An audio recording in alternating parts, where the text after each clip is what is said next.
আসলে দেখেন, জুলাই গণঅভ্যুত্থানে আওয়ামী লীগ জনগণের উপরে যে জুলুম নির্যাতন চালিয়েছে কিংবা যে গণহত্যা চালিয়েছে, এটা কিন্তু মানে ব্যক্তিগত পর্যায়ে তারা এই কাজটা করে নাই। যে আওয়ামী লীগের কতিপয় নেতা জনগণের উপরে জুলুম চালিয়েছে, গুলি চালিয়েছে কিংবা গণহত্যার সাথে জড়িত, বিষয়টা এমন না। মানে Awami League as a platform, as a দল, মানে দলগতভাবে তারা কিন্তু এই গণহত্যার সাথে সম্পৃক্ত হয়েছে, জড়িত হয়েছে। সুতরাং সেই জায়গা থেকে আওয়ামী লীগের বিচার অবশ্যই হতে হবে। কিন্তু আমরা আসলে আশঙ্কায় ছিলাম যে বর্তমান সরকার আসলে আওয়ামী লীগকে দলগতভাবে বিচারের মুখোমুখি করবেন কিনা। যেহেতু সরকার দায়িত্ব নেওয়ার প্রায় 4 মাস পেরিয়ে গেলেও আওয়ামী লীগের সাংগঠনিকভাবে বিচারিক প্রক্রিয়া আমরা শুরু হতে দেখি নাই। এই জন্যই এই আশঙ্কাটা জনগণের মধ্যে ব্যাপকভাবে ছিল। একই সাথে এটাও বলতে হয় যে বিগত ইন্টারিম সরকারের আমলে এই গণহত্যার যে মামলাগুলো, এই মানবতা বিরোধী অপরাধের যে মামলাগুলো, জুলাই গণঅভ্যুত্থানের এই মামলাগুলোর যে বিচারিক কার্যক্রম যে গতিতে এগিয়েছে, বাট নির্বাচিত সরকার ক্ষমতায় আসার পরে ওই মামলাগুলোর কার্যক্রম কিন্তু অনেকটাই স্লথ, গতি অনেকটাই কম। এবং খোদ জুলাই যোদ্ধারা মাননীয় প্রধানমন্ত্রীর সামনে গতকাল যে অনুষ্ঠান হয়েছে সেখানে কিন্তু তারা এই অভিযোগটি করেছেন যে মামলাগুলো কেন দ্রুত আগাচ্ছে না, কেন দ্রুত গতিতে মামলাগুলো নিষ্পত্তির দিকে যাচ্ছে না, তারা কিন্তু অভিযোগ করেছেন। তো সেখান থেকে একবারই পরিষ্কার যে আগের আমলের চাইতে এখন এই মামলাগুলোর প্রসিডিংটা অনেক স্লথ, অনেক মানে ধীর গতিতে আগাচ্ছে। তো এটাও একটা অ্যালার্মিং আমাদের জন্য। আর আওয়ামী লীগের দলগতভাবে যে বিচার, এটা অবশ্যই করতে হবে। আমরা স্বরাষ্ট্রমন্ত্রীকে ধন্যবাদ জানাই যে দেরিতে হলেও তারা পরিষ্কার করে দিয়েছেন। এটা নিয়ে একটা জনমনের ধোঁয়াশা সৃষ্টি হয়েছিল, ধোঁয়াশা একটা তৈরি হয়েছিল যে আওয়ামী লীগকে তারা বিচারিক কাঠগড়ায় দাঁড় করাবেন কিনা দলগতভাবে। তো এখন তারা একবারে ক্লিয়ার কাট জনগণের সামনে পরিষ্কার করে দিয়েছেন যে আওয়ামী লীগের বিচার অনতিবিলম্বে শুরু হচ্ছে এবং তাদেরকে বিচারের মুখোমুখি হতে হবে। আমাদের চিফ প্রসিকিউটর আন্তর্জাতিক অপরাধ ট্রাইব্যুনালের তিনিও একই কথা বলেছেন যে আইনে কোনো বাধা নেই, তার মানে বিচার অবশ্যই হবে। এবং আমরা আশাবাদী যে বিচার যদি হয়, ন্যায় বিচার, তাহলে অবশ্যই যারা এখানে অপরাধী তারা প্রত্যেকেই শাস্তির আওতায় আসবে এবং তারা যথাযথ শাস্তি পাবে। এখানে আমরা এই কথাটা বারবার বলে রাখি, ধরেন যে বিচার আমরা তো সবাই চাই, কিন্তু এই বিচারটা ন্যায় বিচার হতে হবে। কোনোভাবেই যাতে এই বিচারে ইনজাস্টিসের কোনো সুযোগ তৈরি না হয় বা কোনোভাবেই কোনো ফাঁক ফোকর দিয়ে যাতে এই কথাগুলো বলার ভবিষ্যতে সুযোগ তৈরি না হয়। বিগত সময়ে আমরা দেখেছি এই রকম মামলাগুলোতে নানাভাবে প্রশ্ন উত্থাপনের একটা সুযোগ তৈরি হয়েছিল। তা আগামীতে আমরা চাই না যে এই মামলাগুলোতে জনগণ যাতে প্রশ্ন করুক বা প্রশ্নবিদ্ধ হয়, এরকম কোনো ফাঁক ফোকর যাতে না থাকে। একবারে পুঙ্খানুপুঙ্খভাবে তদন্ত করে এই মামলাগুলোর চূড়ান্ত রায়ের দিকে আমাদের যে আইনশৃঙ্খলা বাহিনী রয়েছে কিংবা আমাদের আইন আদালত রয়েছে তারা নিয়ে যাবে, এটা আমাদের দৃঢ় বিশ্বাস। আমরা ন্যায় বিচার চাই, আমরা হাসিনারও ন্যায় বিচার চাই।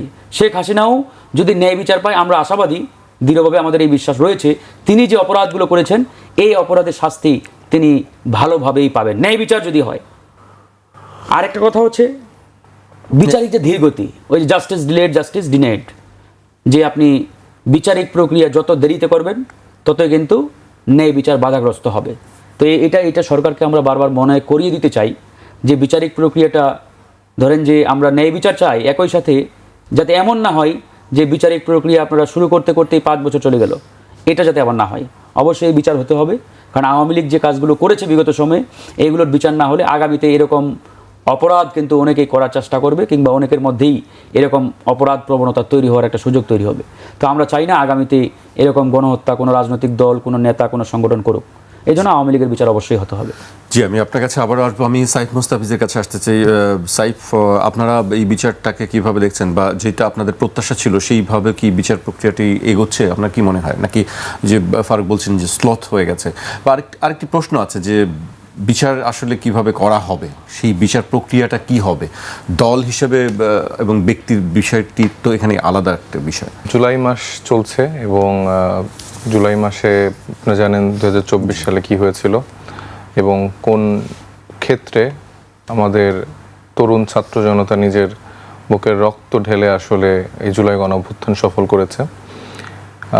এই সফল করার ফলশ্রুতিতেই আসলে আমরা এখন এই টেবিলে বসে একসাথে কথা বলতে পারছি এবং বিগত 24-এর আগে 17 বছর ধরে যেই খুনি শেখ হাসিনা ক্ষমতায় ছিলেন, যাদেরকে নিয়েছিলেন তাদের বিচার নিয়ে আসলে কথা উঠছে এবং সেই বিচার আসলে কতটুকু এগুচ্ছে বা কতটুকু দৃশ্যমান এবং এইটা নিয়ে কোনো প্রশ্নবিদ্ধ জায়গায় তৈরি হচ্ছে কিনা সেগুলো জনমনের প্রশ্ন আছে।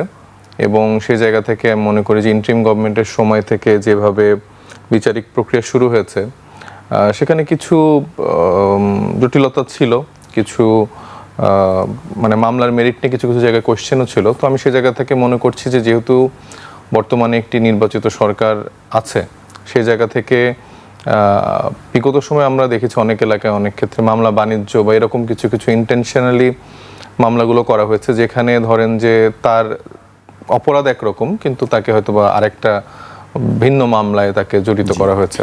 তো সেই জায়গা থেকে অনেক ক্ষেত্রে ওই মামলার মেরিট নিয়ে কোয়েশ্চেন উঠছে বা সামনের দিকে এগিয়ে সেটা অনেক সময় খালাসও পেয়ে যাচ্ছে, কিন্তু তার অপরাধ কিন্তু অনেক সিগনিফিক্যান্ট। তো আমি মনে করি যে আমাদের স্বরাষ্ট্রমন্ত্রী সালাউদ্দিন আহমেদ যেহেতু বলেছেন যে তাদের ব্যাপারে আসলে কোনো ছাড় দেওয়ার সুযোগ নেই এবং আইনমন্ত্রীও বলেছেন, তো এই বিষয়ে যারা আসলে বিশেষজ্ঞ সেই জায়গা থেকে মনে করি প্রত্যেকের ইন্ডিভিজুয়াল সেই কেস ফাইলগুলো আলাদা করে করা উচিত এবং সেই জায়গা থেকে যাদের যেই রকম অপরাধ, সেই অপরাধেই যদি তাদেরকে শাস্তির মুখোমুখি করা হয় বা আইনের প্রক্রিয়া অনুযায়ী বিচার সম্পন্ন করা হয়, সেক্ষেত্রে আমার মনে হয় যে তারা সর্বোচ্চ শাস্তি পাওয়ার যোগ্য। এবং আমি বর্তমানে গভর্নমেন্টের প্রতি আশা রাখতে চাই যে তারা আসলে যেই জুলাই গণঅভ্যুত্থানের ফলে বা যে মানুষগুলার জীবনের বদলে আসলে তারা আজকে একটা চেয়ারে বসেছে, এটা তো একটা অর্পিত দায়িত্ব। তো সেই দায়িত্বর আমানত হিসেবে তারা তাদের দায়িত্ব পালন করবেন এবং শুধু তাই না, বিগত 17 বছরও তো তাদের হাজার হাজার নেতাকর্মীদের গুম খুন করা হয়েছে, প্রশাসনিকভাবে পুলিশকে দিয়ে র্যাব, ডিজিএফআই এইসব বাহিনীকে কাজে লাগিয়ে কিভাবে ভিন্ন মতকে দমন করা হয়েছে, নিপীড়িত করা হয়েছে, তুলে নিয়ে যাওয়া হয়েছে। এখানে ইলিয়াস আলীর মতো বিএনপির অনেক বড় বড় নেতাকে গুম করা হয়েছে, আবার বাংলাদেশ জামাত ইসলামের অনেক নেতাকে খুন করা হয়েছে, গুম করা হয়েছে এবং ভিন্ন মতের সকলকেই অনেকভাবে আসলে এর মধ্য দিয়ে যেতে হয়েছে। এবং আমি মনে করি এই জায়গা থেকে আওয়ামী লীগের যারা মানে 2 বছর হয়ে গেল প্রায়, তো সেই জায়গায় আপনি একটা মানে আমি মনে পড়ে না যে আওয়ামী লীগের কোনো একটা সেক্টরে কেউ একজন অনুশোচনা করেছে যে এটা আসলে একটা তার অপরাধ করেছে, অথবা বিগত 17 বছরের কোনো ভুল ত্রুটি নিয়ে তারা আসলে কোনো স্বীকারোক্তি দিয়েছে তার অপরাধ করেছে। তো এদের মধ্যে আপনারা যে আমরা বারবার অনেক সময় বলছি যে একটা রিকনসিলিয়েশন প্রসেসের মধ্য দিয়ে আবার কিছু মানুষকে সুযোগ দেওয়া যায় কিনা, আমার মনে হয় যে তাদের আসলে কোনো সুযোগ দেওয়ার সুযোগই নেই, কারণ এরা তো মনে করছে না তারা ভুল করছে, বরঞ্চ এই জুলাই গণঅভ্যুত্থানে আমরা দেখতে পাচ্ছি তাদের যেসব সফট পাওয়ার আছে, তাদের বিভিন্ন সিনিয়র সাংবাদিক, বিভিন্ন ওই অ্যাক্টর, তারপরে গায়িকা নায়িকা, তারা কিন্তু করে সবাই আওয়ামী লীগ, কিন্তু তাদের বিভিন্ন ডেজিগনেশন দেয়া। তো সেই নাম পরিচয়ে তারা বিভিন্নভাবে জুলাইকে বিতর্কিত করার চেষ্টা করছে। তারা বারবার এটা বলার চেষ্টা করছে, আমি খুব ফলো করছিলাম বেশ কিছুদিন ধরে, তারা একই লাইনে কথা বলে, মানে আমি এটা খেয়াল করেছি।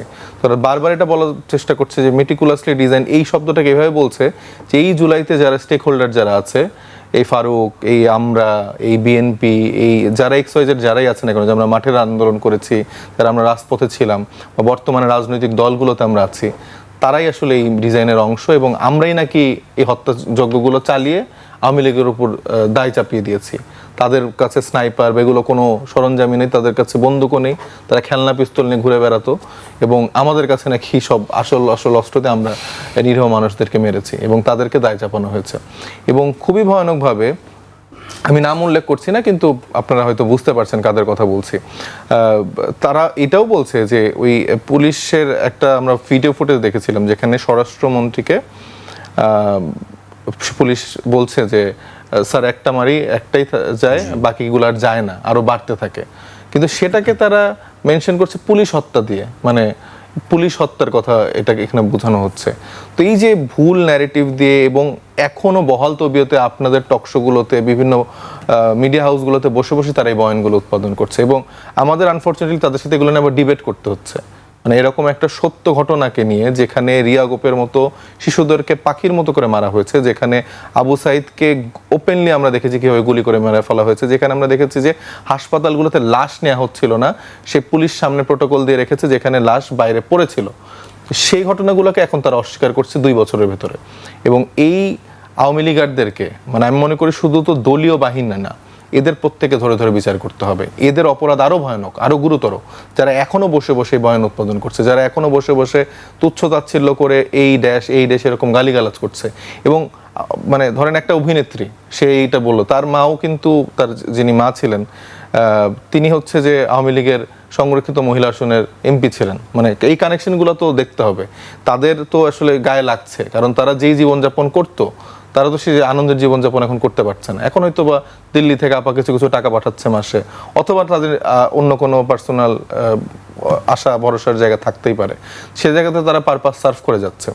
এবং সেই পারপাস সার্ভ করার ক্ষেত্রে আপনারা দেখবেন যে তারা বলছে জুলাই এটা, জুলাই ওইটা, এরকম করে কথা বলছে। আবার তাকে ডিফেন্ড করে স্বাভাবিকভাবে এটার তো একটা প্রতিক্রিয়া আসবেই মানুষের কাছ থেকে।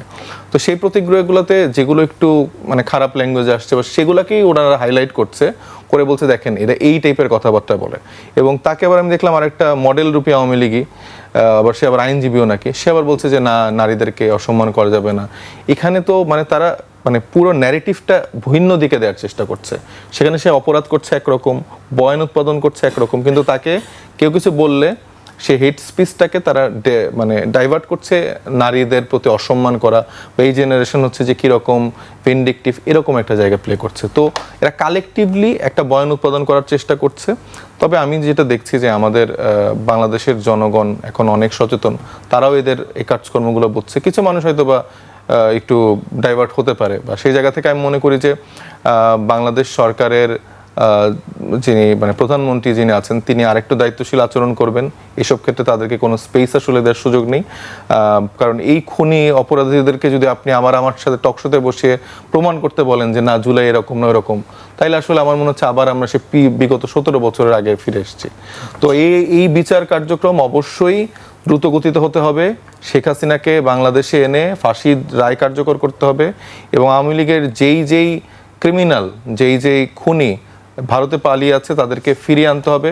পররাষ্ট্রনীতির কাছ থেকে জায়গা থেকে ভারতের সাথে আমাদের বন্ধুত্ব সম্পর্ক যাই হোক না কেন, আমার মনে হয় ফার্স্ট প্রায়োরিটি আগে বলা উচিত যে আগে আপনি খুনিদেরকে ফেরত দিন, তারপর আপনারা বিভিন্ন চুক্তি করেন। এইটা হলে তাহলে বাংলাদেশের মানুষ আশ্বস্ত হবে যে হ্যাঁ, বাংলাদেশের গভর্নমেন্ট আসলেই বিচার করবে। কিন্তু শুধু মুখে মুখে সালাউদ্দিন আহমেদ খুব মানে একরকম পপুলিস্ট বক্তব্য দিয়ে দিল, হ্যাঁ এটা করব বা ওইটা করলাম, এরকম বিভিন্ন সময় বক্তব্য দিচ্ছে, কিন্তু কাজের কাজ যদি কিছু না হয় তাহলে আসলে আলটিমেটলি আমাদের সে আশা ভরসার জায়গা থাকবে না। জি, আমি আপনার কাছে আবারও আমি ফারুক হাসানের কাছে আসতে চাই।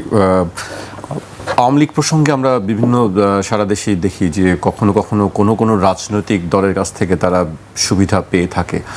এই বিষয়টি কি আসলে কিভাবে আপনি দেখেন? এটি কি তাদের নিয়ে ঘুরে দাঁড়ানোর বা তারা কথা বলার সুযোগ পাওয়ার কি একটি সুযোগ তৈরি করে দিচ্ছে? দেখেন, রিকনসিলিয়েশনের যে একটা আলোচনা ইতিমধ্যে ব্যাপকভাবে চাওয়ার হয়েছে, এটা সোশ্যাল মিডিয়া কিংবা গণমাধ্যমে আমরা ব্যাপকভাবে দেখছি, এবং অনেকেই এরকম একটা ন্যারেটিভ প্রডিউস করার চিন্তা করছেন বা চেষ্টা করছেন যে আওয়ামী লীগের তো সবাই অপরাধী না, মানে যারা আওয়ামী লীগের অপরাধী না তাদের দোষটা কি, তারা তো রাজনীতি করতে পারে।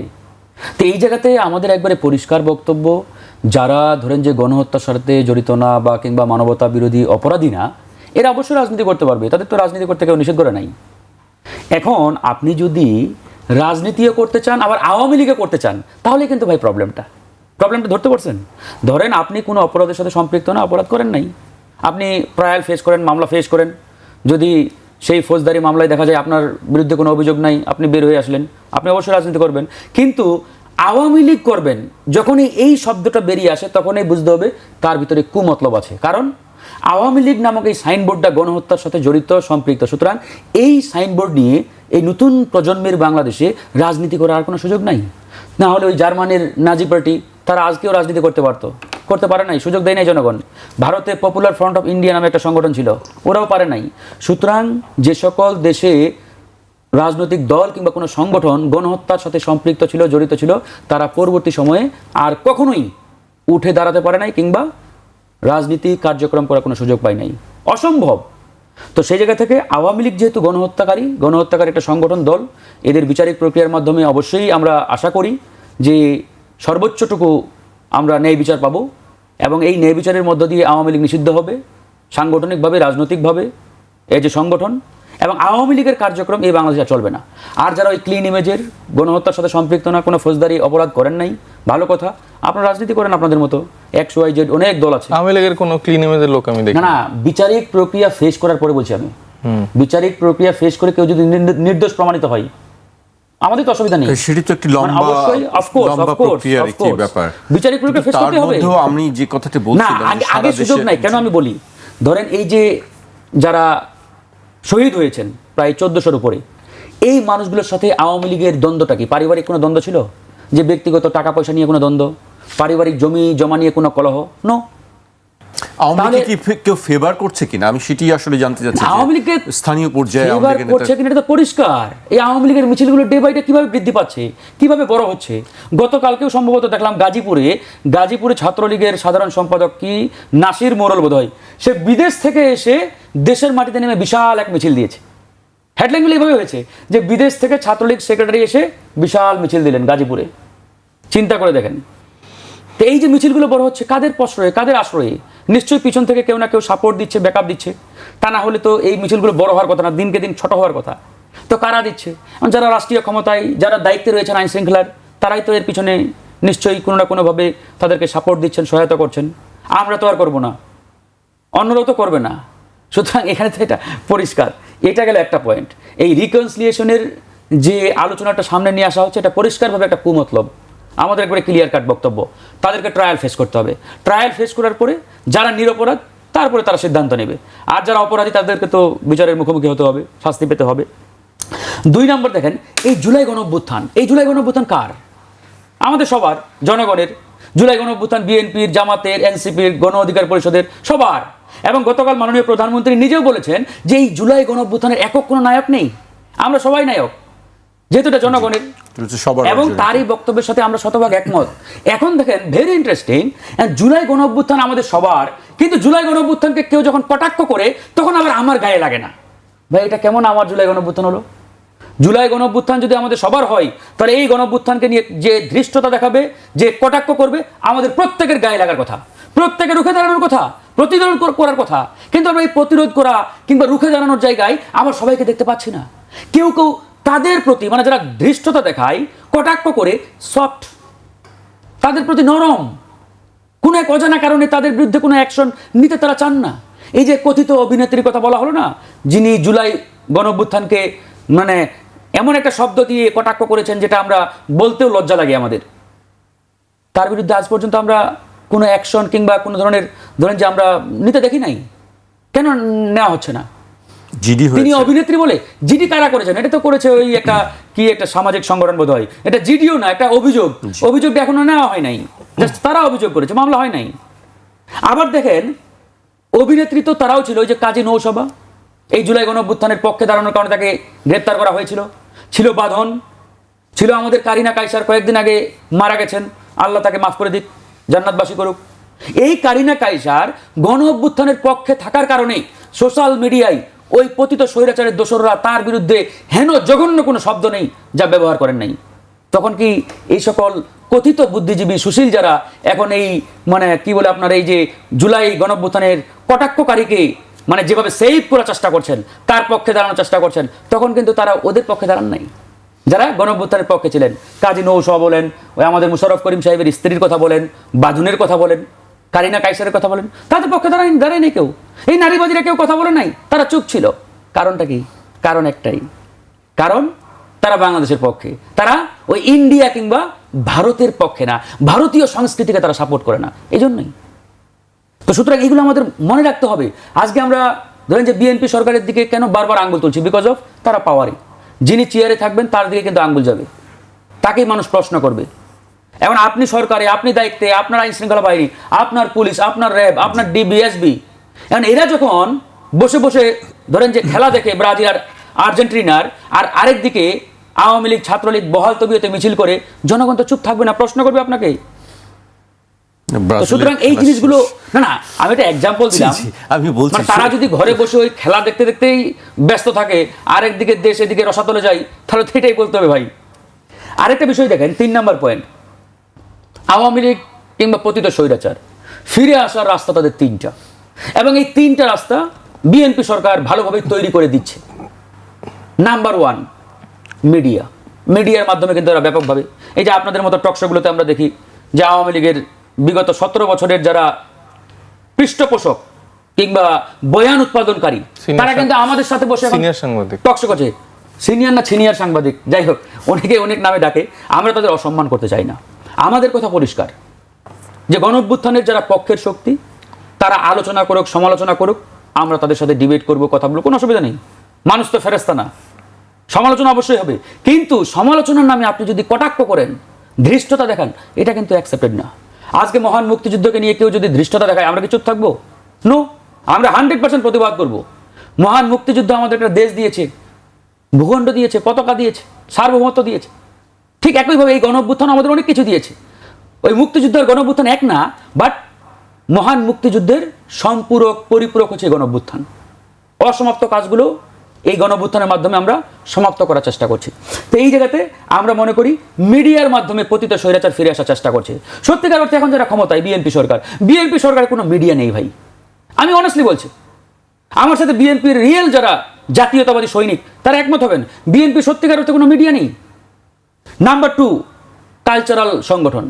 বিএনপির কালচারাল কোনো পিওর সংগঠন নাই, এবং এই কালচারাল ছিদ্রগুলো দিয়ে আওয়ামী লীগ কিন্তু ফিরে আসার চেষ্টা করছে। অনেক নামে বেনামে দেখবেন তাদের এরকম মানে সাংস্কৃতিক সংগঠন রয়েছে, এবং এই কালচারাল সংগঠনগুলোর মাধ্যমে তারা ব্যাপক এখন নেরেটিভ প্রডিউস করার চেষ্টা করছে। এই যে কিছুক্ষণ আগে আমি বললাম না যে রিকনসিলিয়েশন আওয়ামী লীগ, এটা কিন্তু ওই কালচারাল সংগঠনগুলোর মানে প্রডিউসকৃত নেরেটিভ, এবং এই নেরেটিভের মাধ্যমে তারা কামব্যাক করার চেষ্টা করছে। নাম্বার 3, বুদ্ধিজীবী সংগঠন। বিএনপির পিওর কোনো বুদ্ধিজীবী সংগঠন নেই। এই যে কথিত বুদ্ধিজীবী দ্বারা বিএনপির পক্ষে এখন সোশ্যাল মিডিয়া, গণমাধ্যমে টক শোতে মাথা ফাটাচ্ছেন, কপাল ফাটাচ্ছেন, কিংবা মুখে খই ফুটাচ্ছেন, এগুলো সব ভাড়াটিয়া। এই ভাড়াটিয়া বুদ্ধিজীবীদের দিয়ে সাময়িক ধরেন যে ব্যাকআপ দেওয়া গেলেও চূড়ান্তভাবে কিন্তু বিএনপি এদেরকে কাজে লাগাতে পারবে না, কিংবা তাদের মাধ্যমে বিএনপি উপকৃতও হবে না। এই 3টা জায়গায় বিএনপি যেহেতু সরকারে, আমরা বিএনপির শত্রু না। বিএনপি ভাড়াটিয়া বুদ্ধিজীবী কেন প্রয়োজন হবে? না, বিএনপি তো পিওর বুদ্ধিজীবী সংগঠন নাই, এই জন্য ভাড়াটিয়াদের দিয়ে চালানো হচ্ছে। এই যে আজকে যারা বিএনপির পক্ষে নগ্নভাবে মিডিয়াতে যা ইচ্ছে তাই বক্তব্য রাখছে, কথা বলছে, এরা কি সত্যিকার অর্থে আপনার মনে হয় যে বিএনপির মতো এরকম একটা মার্জিত রাজনৈতিক দলের বুদ্ধিজীবী? আমি তাদের শব্দ চয়ন, বাক্য মাঝে মাঝে টকশোগুলোতে দেখি, মানে এত জঘন্য শব্দগুলো ব্যবহার করে তারা, আমার তো মনে হয় না ভাই যে এরা বিএনপির বুদ্ধিজীবী। নো, মনে হয় না। কারণ বিএনপির মতো এরকম একটা রাজনৈতিক দলের, যাদের বাংলাদেশে এখন সর্বোচ্চ লেভেলের জনসমর্থন, নিঃসন্দেহে সর্বোচ্চ লেভেলের জনসমর্থন তারা কিন্তু এখন উপভোগ করছেন বিএনপি। তো এরকম একটা প্ল্যাটফর্মের বা সংগঠনের বা রাজনৈতিক দলের এই লেভেলের বুদ্ধিজীবী মানে রান করবে, এটা আমি বিশ্বাস করি না। সুতরাং এই সকল ওই সিজনাল কিংবা ভাড়াটিয়া বুদ্ধিজীবী দিয়ে দীর্ঘমেয়াদী বিএনপি কিন্তু লাভবান হবে না।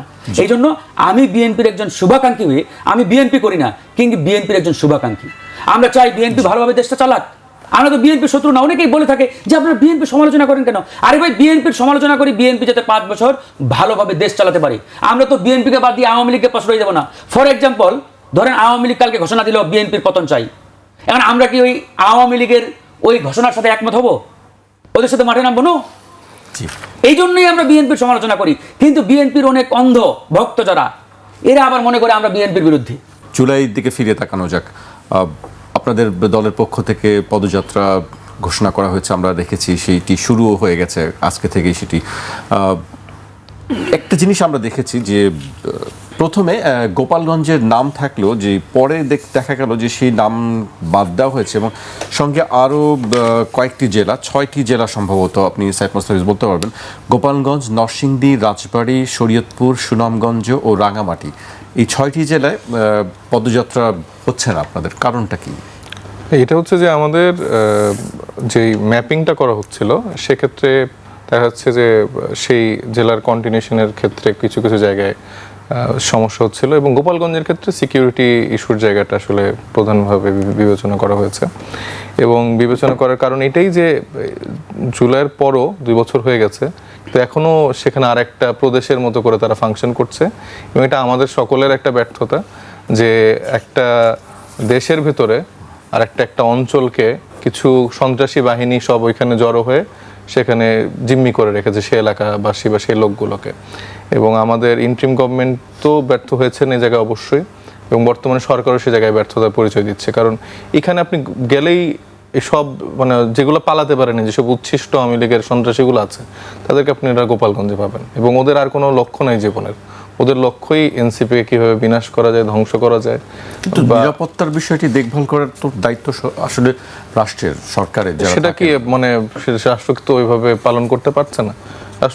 রাষ্ট্রের তো তাদের নিজেদের দলীয় কর্মীদেরকেই তো নিরাপত্তা দিতে পারছে না। আমরা দেখতে পাচ্ছি যে যুব দলের নেতা বরিশালে যে হচ্ছে যে একজনকে সাইন করে নিচ্ছে চেক, মানে কিভাবে করাচ্ছে সেটার ভিডিও ফুটেজ আমরা দেখেছি। এগুলো দুই একটা ফুটেজ হয়তো আমরা পাচ্ছি, কিন্তু সারা দেশে মানে আমি অন্য দল বাদ দিলাম, মানে অন্য মতের মানুষ বাদ দিলাম, বিএনপির কার লোকজনই যে পরিমাণ সন্ত্রাসী কর্মকাণ্ড চালাচ্ছে এটাই তো তারা সামাল দিতে পারছে না। নিজেদের অন্তর্কন্দলে যে পরিমাণ লোক মারা যাচ্ছে সেটাই তো তারা এখনো সামাল দিতে পারছে না। তারা অন্য জনগণের নিরাপত্তা কিভাবে নিশ্চয়তা দিবে? তো সেক্ষেত্রে আমরা মনে করি যেহেতু এর আগের বারে একটা ব্যাড মানে হয়েছিল, আমাদের এক্সপিরিয়েন্স হয়েছিল, সে জায়গাতে আমার মনে হয়েছে যে আমরা সিদ্ধান্ত নিয়েছি যদি আমরা করি সেটা শেষের দিকে হয়তো আমরা রিস্কেজুয়াল করে করব, বা যদি সরকারের ক্ষেত্রে সেক্ষেত্রে আমাদেরকে সেই সাপোর্টটা দিতে পারে যে নিরাপত্তা সেখানে তারা নিশ্চয়তা দিতে পারবে, তো সেক্ষেত্রে আমরা সেই জায়গাটা যাব। আর আজকে তো আমাদের গাজীপুরদের সমাবেশ দিয়ে শুরু হলো, এবং প্রথমে আমাদের জুলাই পদযাত্রার প্ল্যান ওইভাবে ছিল না, কিন্তু আমরা দেখতে পেলাম আমাদের প্রথম দিন যেদিন আমরা প্রোগ্রাম স্কেজুল ঘোষণা করছি সেখানে সবার একটা চাওয়ার একটা জায়গা ছিল যে এবারও জুলাই পদযাত্রা হবে, এবং গত বছর আমরা দেখেছি এটা আমাদের মনে করি যে আমাদের রাজনীতির একটা বড় মাইলস্টোন, এবং এর মাধ্যমেই আসলে আমরা আরও বেশি জনগণের সাথে সম্পৃক্ত হতে পেরেছি। এবং আমরা যেই রাজনীতিটা করার চেষ্টা করছি যে একদম তৃণমূল পর্যন্ত পৌঁছে যাওয়ার, এর আগের বার আমরা শুধু জেলা শহরগুলোতে গিয়েছিলাম বা সদরে গিয়েছিলাম, তো এবার আমরা চেষ্টা করছি যতগুলো উপজেলায় যাওয়া যায়। তো আপনারা জানেন যে আমরা 100টা উপজেলায় প্রার্থী ঘোষণা করেছি স্থানীয় সরকার নির্বাচনের জন্য। তো প্রথমত আমরা টার্গেট করছি সেই প্রথম 100টা উপজেলায় যাওয়ার জন্য, এবং পরবর্তী ধাপে খুব রিসেন্টলি আমাদের আরও 100টি উপজেলার অ্যানাউন্সমেন্ট করা হবে সেখানকার স্থানীয় সরকার নির্বাচনের জন্য। তো আমরা এইটাকেই ফলো করে মোটামুটি আমরা এখন উপজেলা, ইউনিয়ন, যত রুট লেভেলে যাওয়া যায় আমরা টিম ভাগ করে নিয়েছি। দুটো টিম, একটা দক্ষিণাঞ্চলে যাবে, একটা উত্তরাঞ্চলে যাবে, একসাথে এটা ফাংশন করবে। তো আশা করছি এবারও খুব ভালো একটা এক্সপিরিয়েন্স হবে, এবং আমরা জনগণ যারা আছেন তারা আশা করছি সেভাবে আমাদেরকে সাড়া দেবেন। আমরাও চাই তাদের কাছে পৌঁছে তাদের কথাগুলো শোনার জন্য। এই 4 মাসে আমরা দেখছি বিএনপির অনেক এমপি মন্ত্রী যারা আসলে তখন কমিটমেন্ট দিয়েছিল এলাকার লোকজনের কাছে যাবে, কিন্তু এখন আসলে তারা যায় না। তো অনেকের আমাদের কাছে আসে, আমরাই কথাবার্তা শুনি, তো আমরা চেষ্টা করবো তাদের কাছ থেকে। সাইফ মোস্তাফিজ, আপনারা যে প্রেস কনফারেন্স করেছেন সেখানে বলেছেন যে গণভোট বাস্তবায়ন, কর্মসংস্থান নিশ্চিতকরণ এবং সীমান্ত সুরক্ষাকে সামনে রেখে এই কর্মসূচি। গণভোট বাস্তবায়নের বিষয়টি আপনারা কিভাবে দেখছেন? আসলে এটি কি আদৌ হবে কি হবে না, একটি সংশয় প্রশ্ন মানুষের মধ্যে কাজ করছে। এইটা তো আদতে যেহেতু এখন একটা গায়ের জোর চলে আসছে, একটা জোশ চলে আসছে বিএনপির মধ্যে যে আমরা তো 2/3 মেজরিটি নিয়ে সরকার গঠন করেছি, তো এটা তো ডে ওয়ানে তারা দেখিয়ে দিয়েছে যে গণভোট বা জনগণের এই রায়টাকে তারা আসলে কোনো কেয়ারই করে না, বা জুলাই সংস্কার এই বিষয়গুলোকে তারা আসলে খুব একটা আমলে নিচ্ছে না। তারা মনে করছে আমরা সরকার গঠন করেছি, আমাদের যে 31 দফা আছে সেটাই তো আলটিমেটলি বাংলাদেশের বেদবাক্য বা সেই সমাধান বাংলাদেশের আমূল পরিবর্তনের জন্য যথেষ্ট। তো সেই বডি ল্যাঙ্গুয়েজে তারা এগিয়ে যাচ্ছে। পাশাপাশি আমরা বিভিন্ন গুরুত্বপূর্ণ অধ্যাদেশগুলো দেখলাম যে বাতিল করেছে, এবং সেই বাতিল করার ক্ষেত্রে তারা বলেছে তারা আরও শক্তিশালী আইন হিসেবে তারা ফিরিয়ে আনবে। কিন্তু আদতে আমরা যে খসড়া একটা দেখলাম সেখানে আমরা দেখলাম মোটামুটি আওয়ামী লীগ আমলের মতো করেই সেগুলো ফিরছে, যেটা আসলে খুব একটা লাভ নেই। এটা বর্তমান গভর্নমেন্টকেই বরঞ্চ আগের শাসন কাঠামো চালানোর ক্ষেত্রে হেল্প করবে। তো এই জন্যই আমরা আসলে মনে করি যে এটা মাঠে জনগণের কাছে নিয়ে যাওয়াটা খুবই গুরুত্বপূর্ণ। জনগণেরই যেহেতু গণরায় ছিল এবং তাদের সম্পৃক্ত করে, এবং এর আগের বারও কিন্তু আমাদের জুলাই পদযাত্রার একটা প্রতিপাদ্য ছিল, আমরা প্রতিবারে একটা প্রতিপাদ্য নিয়ে আগাই। তো সেখানে সীমান্ত হত্যা আমরা দেখছি যে মানে অতিমাত্রায় বেড়েছে, বা সীমান্তে যেভাবে আসলে তারা মানে অস্থিরতা তৈরি হয়েছে, সে জায়গা থেকে আমরা মনে করি সেটাও খুবই গুরুত্বপূর্ণ একটা জায়গা। আর বর্তমানে বাংলাদেশ সংসদে সেখানে আমরা যে দেখতে পাচ্ছি বিরোধী দলের ভূমিকায় যারা আছেন, বাংলাদেশ জামাত ইসলামী মেজরিটি নিয়ে আসলে তারা ফাংশন করছেন, সম্ভবত 68টা সিট। এখানে এনসিপির 8টি সিট আছে, কিন্তু বিরোধী দল হিসেবে মানে তাদের নিয়ে আমি খুব একটা স্যাটিসফাইড না আর কি। কারণ তারা এই গণভোট বা এই বিষয়গুলো নিয়ে জনগণের যেই আকাঙ্ক্ষার জায়গাগুলো ছিল সেগুলো নিয়ে যতটুকু আসলে সোচ্চার হওয়ার কথা ছিল, যতটুকু আলোচনা আসার কথা ছিল, সেগুলো আসলে আসছে না। বরঞ্চ আমার কাছে মনে হচ্ছে কিছুটা মানে তারা হয়তো ম্যানেজ কিনা আমি আসলে শিওর না, কারণ এসি চাওয়া, এটা চাওয়া, এটা চাওয়া, এরকম অনেক বিষয় নিয়ে আসলে সংসদে আমি দেখছি সময় ব্যয় হচ্ছে, মানে জনগণের অর্থ দিয়ে যে সময়গুলো ব্যয় হচ্ছে, সেই জায়গাতে যদি এই সব আলোচনা হয় সেটা আসলে আমাদের জন্য দুঃখজনক। এবং বিরোধী দল হিসেবে যেই রকম স্ট্রেংথ নিয়ে ফাংশন করা উচিত সেটার মধ্যেও যথেষ্ট ল্যাকিংস আমি খেয়াল করেছি। এবং গণভোটের এই গণরায় নিয়ে আসলে আদতে আর সংসদে কিছু শুনছিও না, বা যেগুলো মাঠের প্রোগ্রামগুলো হচ্ছে সেটা আসলে ওই রকম ইম্প্যাক্টফুল না। তো এখানে আমি মনে করি যে মানে বিরোধী দল হিসেবে আমি আমার, যেহেতু এখন তারা সহযোদ্ধা, একসাথে আমরা জোটসংঘ হিসেবে আছি, তাদেরকে আমি আহ্বান করবো এই বিষয়গুলো নিয়ে আর একটু সোচ্চার হতে, আর একটু ফাংশন করার জন্য। এবং আমাদের জায়গা থেকে আমরা চেষ্টা করে যাচ্ছি, এবং আমি মনে করি যে এই পদযাত্রার মধ্য দিয়ে আমরা এই বিষয়টাতে আরও সোচ্চার হয়ে মানুষকে সম্পৃক্ত করে এটা বাস্তবায়ন করার ক্ষেত্রে যতটুকু ভূমিকা রাখা যায় আমরা করব। কারণ আমাদের রাজনীতিটাই মূলত এটা, আমরা আসলে এই সিট পেয়ে এমপি হব, গাড়ি ঘোড়ায় চড়বো, পাওয়ার পাবো, এইটা আমাদের মূল লক্ষ্য কখনোই ছিল না। আমরা বারবার বলেছি আমরা বাংলাদেশের একটা গুণগত পরিবর্তন চাই, শাসন কাঠামোর পরিবর্তন চাই, যে পরিবর্তনের ফলশ্রুতিতে 17 বছর ধরে একটা সরকার ব্যবস্থা যেভাবে টিকে ছিল, যেভাবে সাংবিধানিক প্রতিষ্ঠানগুলো তার মামা চাচা খালা ফুপুদেরকে দিয়ে নিজেদের আয়ত্তে রাখতো, বা যেভাবে তারা ইলেকশনগুলোকে প্রভাবিত করতে পারতো, তারা যেভাবে মানুষকে তুলে নিয়ে গিয়েও সেটাকে জাস্টিফাই করতে পারতো, সেইগুলো যেন না হতে পারে, সেই জন্যই কিন্তু মূলত এই মেজর পরিবর্তনগুলোর কথা এসছে। ঐক্যমত্য কমিশন আলাপ হয়েছে, অধ্যাদেশগুলো হয়েছে, কিন্তু সেগুলো আসলে বাতিল হয়ে গেছে। তো এটার জন্য আমরা লড়াই করতে চাই। বাংলাদেশের জনগণকে আমি আহ্বান করব, আবার সেই জুলাই আমরা ওই যে একাত্তরের মতো করে চেতনার বিশ্বাস, মানে ব্যবসা আমরা করতে চাই না।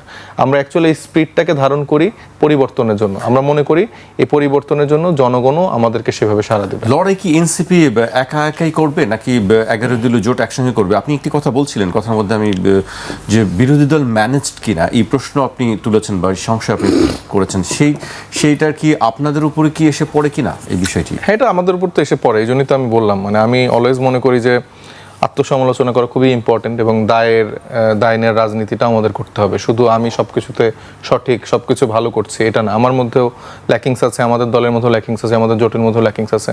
আপনি দেখেন যে আমাদের যে বিরোধী দলীয় নেতা, উনি দুজন প্রতিমন্ত্রী, একজন প্রতিমন্ত্রী আর একজন সম্ভবত প্রশাসক, তাকে নিয়ে এলাকায় ঘুরছে, এবং সেই প্রতিমন্ত্রী চরম বিতর্কিত একজন লোক। এলাকার কি উন্নয়ন হচ্ছে, বা আবার আমরা দেখছি কোনো এমপি তার কোনো একটা মন্ত্রীকে গর্ডন করে নিয়ে যাচ্ছে, এবং সেটা খুব প্রাউডলি বলছে যে মন্ত্রীকে নিয়ে এসেছি। তো এইটা তো তাদের কাছ থেকে আমরা এক্সপেক্ট করি না। তাদেরকে জনগণ যেই জন্য ভোট দিয়েছে সেভাবে তারা ভূমিকা রাখাটা উচিত। এই কোন মন্ত্রী আসলো, কি বরাদ্দ দিল, কি এটা এখানে ফ্যাক্টর না। আপনি গুণগত পরিবর্তন যদি না করেন, আপনি আজকে স্থানীয় সরকার যে মন্ত্রণালয়, সেটার যদি কাঠামো আপনি পরিবর্তন না করেন, তাহলে মীর শাহ আলমরা তো ফেলে ফুপে আবার সেই তার এলাকাকেই ওই নিজের বাপ দাদা সম্পত্তি বানায় ফেলবে। তার যে ছেলের নামে তার যে কোম্পানি, সেটা দিয়ে সব কাজকর্ম চালিয়ে যাবে। যে কাজগুলো, রাস্তার কাজগুলো হবে, সেগুলো আপনারা দেখবেন যে মানে গুণগত মান সে আগের মতোই হবে। তো আপনার সিস্টেমেটিক পরিবর্তন ছাড়া আপনি যতই জনগণের জন্য বরাদ্দ দেন, নিজের জন্য বরাদ্দ দেন, বা নিজের জন্য এসি আনেন না কেন, সেটা আসলে আলটিমেটলি বাংলাদেশের মানুষের জীবনের কোনো গুণগত পরিবর্তন আসবে না। তো এইটা বোঝাটা আমার মনে হয় খুব গুরুত্বপূর্ণ। আমি শিওর তারা আমার থেকে আরো ভালো বোঝেন রাজনীতি, আরো অনেক এক্সপিরিয়েন্স। তো তারা রাজনীতিটা জনগণের সাথে যেন না করে, রাজনীতিবিদদের সাথে রাজনীতি করতে পারে, কিন্তু জনগণের ক্ষেত্রে তারা এই স্বচ্ছ রাজনীতিটা করা উচিত, এটা আমি তাদের ক্ষেত্রে এক্সপেক্ট করি। আপনার বক্তব্য আমরা শুনছিলাম। আমি সাইফ মুস্তাফিজ কয়েকটি কথা বলছিলেন, যুবদলের একটি প্রসঙ্গ তুলছিলেন। আমি সেই আলোচনা যাবার আগে আমি একটি বক্তব্য উল্লেখ করতে চাই বিএনপি একজন নেতা, সিনিয়র নেতা। দীর্ঘ 18 বছরের আন্দোলন সংগ্রাম, দমনপীড়ন ও বঞ্চনার কারণে বিএনপির নেতাকর্মীদের মধ্যে কিছুটা অস্থিরতা থাকা স্বাভাবিক বলে মন্তব্য করেছেন দলের ভাইস চেয়ারম্যান শামসুজ্জামান দুদু। তবে বর্তমান পরিস্থিতিতে সবাইকে ধৈর্য ধরার পাশাপাশি গণতান্ত্রিক শক্তিগুলোকে সরকারকে দক্ষতা ও ধৈর্যের সঙ্গে সহযোগিতা করার আহ্বান জানিয়েছেন তিনি। দেশের বর্তমান পরিস্থিতি নিয়ে উদ্বেগ প্রকাশ করে তিনি বলেছেন, একটি মহল বিভিন্ন স্থানের ছোট ছোট ঘটনাকে বড় আকার দিয়ে অস্থিতিশীলতা তৈরির চেষ্টা করছে। এ ধরনের অপচেষ্টা মোকাবেলায় সব গণতান্ত্রিক শক্তিকে সতর্ক থাকার পাশাপাশি সরকারকে সহযোগিতা করার আহ্বান জানিয়েছেন ফারুক হাসান। তিনি নিজের দলের নেতাকর্মীদের কথা বলেছেন, তাদেরকে ধৈর্য ধরার কথা বলছেন, অস্থিরতা একটি কাজ করছে সেটিও তিনি বলেছেন। সম্প্রতি বেশ কয়েকটি ঘটনা আমরা দেখছি সোশ্যাল মিডিয়াতে, আপনি কিভাবে দেখছেন? ধন্যবাদ আপনাকে। না, আমি এই ঘটনাটি কালকে দেখেছি। এটা ঘটনাটা মনে করেন যে হাস্যকর হলেও এটা অত্যন্ত মর্মান্তিক এবং পীড়াদায়ক, যে একজনের ধরেন যে আপনার স্পর্শকাতর ব্যক্তিগত, হ্যাঁ, আপনার ধরেন যে অঙ্গে চাপ দিয়ে ধরেন যে জোর করে চেকে স্বাক্ষর করে নেওয়া, এটা তো একটা মারাত্মক লেভেলের জুলুম। মানে জুলুমের যে কয়েকটা পর্যায় রয়েছে, আমি মনে করি এই জুলুমটা একবারে চূড়ান্ত পর্যায়ের একটা জুলুম। বয়স্ক, হ্যাঁ, ওই যে আমাদের কবি আজাদ বলেছিলেন না, ভাত দে হারামজাদা, না হলে তোর মানচিত্র খাবো। তো এরা কি আসলে ওই উক্তিটাকেই উল্টোভাবে বলছেন কি না, যে চেকে সাইন দে হারামজাদা, না হলে তোর অন্ডকোষ চাপবো? মানে এটা জিনিসটা এইরকমই মনে হচ্ছে আমার কাছে। তো এইটা আসলে কোনোভাবেই কাম্য না, এবং এটা যারা করেছে আমি মনে করি তাদের বিরুদ্ধে কঠোর ব্যবস্থা নেওয়া দরকার। যদিও তারা গ্রেপ্তার হয়েছে ইতিমধ্যে, সাংগঠনিকভাবে কঠোর ব্যবস্থা নেওয়া দরকার এবং আইনগতভাবে তো নেবেই, ইতিমধ্যে যেহেতু গ্রেপ্তার হয়েছে। এখন দেখেন, এই যে আমাদের সাইফ মুস্তাফিজ যেটা বললেন, তারা আসলে কিছুটা একে অপরকে দায় দিয়ে নিজেরা দায় মুক্তি পেতে চায়, এরকম একটা মানে ভাব। বিরোধী দল আজকে যারা পার্লামেন্টে রয়েছেন, বৈধ বিরোধী দল, প্রাতিষ্ঠানিক বিরোধী দল, তারা কিন্তু এক প্রকারের একটা কুসুম কুসুম দহরম মহরমের মধ্য দিয়ে দিনগুলো পার করছেন। মানে হালকা হালকা প্রতিবাদ হবে, আবার হালকা হালকা দহরম মহরম হবে, না এইরকমই ধন্যবাদ জানাচ্ছে তিনি, এবং তারাও কিন্তু এটার বাইরে না, তারাও এটার অন্তর্ভুক্ত। হ্যাঁ, সে নিজেও স্বীকার করেছে।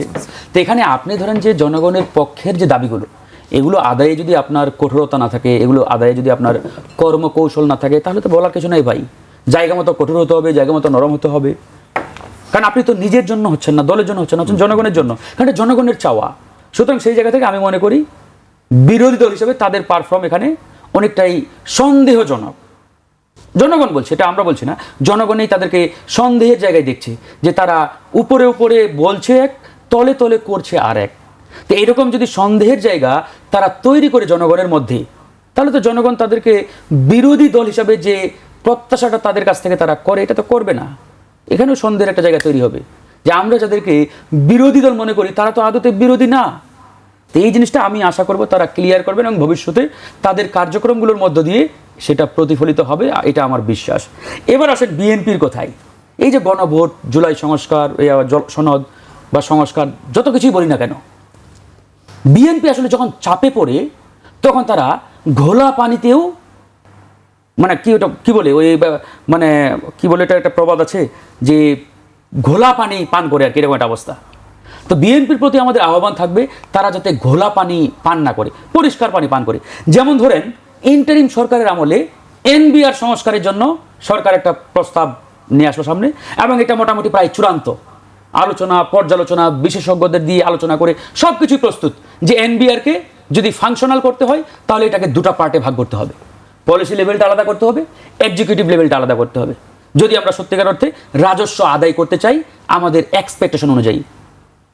এবং সবাই বাহবা দিয়েছে, কিন্তু ওই সময় বিএনপি পন্থী যারা কর্মকর্তা কর্মচারী, তারা কিন্তু বাহবা দিলেন না। তারা কি করলেন? তারা একটা নতুন কর্মসূচির ডাক দিলেন, নাম দিলেন কলম বিরতি, এবং সবাই এভাবে টেবিলে কলম রাখলেন, বলেন আজকে থেকে আমরা আর কাজ করব না যতক্ষণ না পর্যন্ত এই সিদ্ধান্ত বাতিল করা হয়। মহা মুসিবত। আর ইন্টারিম সরকার পরবর্তীতে বাধ্য হলেন বাতিল করতে, এনবিআর সংস্কার হলো না। তারপরে নির্বাচিত সংস্কার আসলেন, বিএনপির সরকার, এখন বাজেট দিবেন। বাজেট দেওয়ার আগে চিন্তা করলেন যে আমরা যে একটা ভঙ্গুর অর্থনীতি পেয়েছি, এটা কি আসলে 2 বছরের মধ্যে রিকভার করতে পারবো, রিবিল্ড করতে পারবো? তাদের বুদ্ধিজীবীরা আবার অনেকে বলছে হ্যাঁ সম্ভব, কোনো অসুবিধা নেই। আবার যারা রিয়েল বুদ্ধিজীবী অর্থনীতিবিদ, তারা বললেন 2 বছর না, এটা 4-5 বছরেও সম্ভব না, এমন একটা ভঙ্গুর অর্থনীতি আমরা পেয়েছি। একই সাথে দেখেন আইএমএফ, আমাদের মোরল যারা আমাদেরকে লোন দেয়, তারা বললেন যে আপনারা যদি সংস্কার না করেন তাহলে লোন পাবেন না, লোন দিলেন বন্ধ করে। তারপর দিনেই জরুরি বৈঠক ডেকে সরকার সিদ্ধান্ত নিলেন এনবিআর সংস্কার করতে হবে, না হলে হবে না। পার্লামেন্টে আইন করে এখন এনবিআর 2 ভাগ করেছে, অথচ এই জিনিসটার উদ্ভাবক হচ্ছে ইন্টারিম সরকার। কেন ভাই? তখন করলে অসুবিধা হতো। এই জন্য আমরা বলেছি যে বিএনপি পানি খায় কিন্তু ঘোলা পানি খায়, মানে জলটা ঘোলা করে খায়। আর এই জলটা ঘোলা করতে গিয়ে কিন্তু মহা মুসিবত। হ্যাঁ, আপনি যদি জলটা ঘোলা না করতেন, ইন্টারিম সময় এটা বাস্তবায়ন হইতো। আমি চ্যালেঞ্জ দিয়ে বলতে পারি, আজকে যে আমাদের ইকোনমি যে জায়গায় দাঁড়িয়েছে, কিছুটা হলেও আমরা রিকভারি করতে পারতাম, কিছুটা, পুরোপুরি তো সম্ভব না এই মুহূর্তে, কিছুটা। কারণ এই 1 বছরের মধ্যে অনেকটাই কিন্তু তারা ধরেন যে ফাংশন করতে পারতো, কিন্তু আপনারা ওই সময় বাধা দিয়েছেন, প্রতিবাদ করেছেন, হতে দেন নাই। আর আজকে কেন হলেন? ওই যে উপর থেকে চাপ দিল। যে এই জন্যই বলছি আগামীতে অনেক সংস্কার হবে, বাধ্য হয়েই তারা করবে যখন তারা বিপদে পড়বে। কিন্তু এই যে টাইমটা যাবে, এই টাইমের মধ্যে বাংলাদেশটা অনেক পিছিয়ে যাবে, অনেক। তারা হয়তো নিজেরাও চিন্তা করতে পারছে না। এই জন্য আমরা বিএনপি সরকারের প্রতি আহ্বান জানাই, আপনারা দয়া করে এই গণঅভ্যুত্থানের মূল স্পিরিটটাকে নষ্ট করবেন না। জনগণের যে এক্সপেকটেশন, যে চাওয়া, জুলাই গণভোট এবং জুলাই সনদ, এটাকে আপনারা বাস্তবায়ন করেন। যদি মনে করে থাকেন যে এখানে কোনো কাটছাট করা দরকার, সংস্কার আনা দরকার, এই প্রপোজালগুলোতে নিয়ে আসেন, অসুবিধা নেই। একবারে শতভাগ করতে হবে আমরা বলি না, 19-20 হলেও অসুবিধা নেই, কিন্তু বাস্তবায়নটা করেন। দয়া করে বলিয়েন না যে গণভোটটা আবার কি, এটা তো হয়ে গেছে, এরকম কথা আমরা শুনতে চাই না।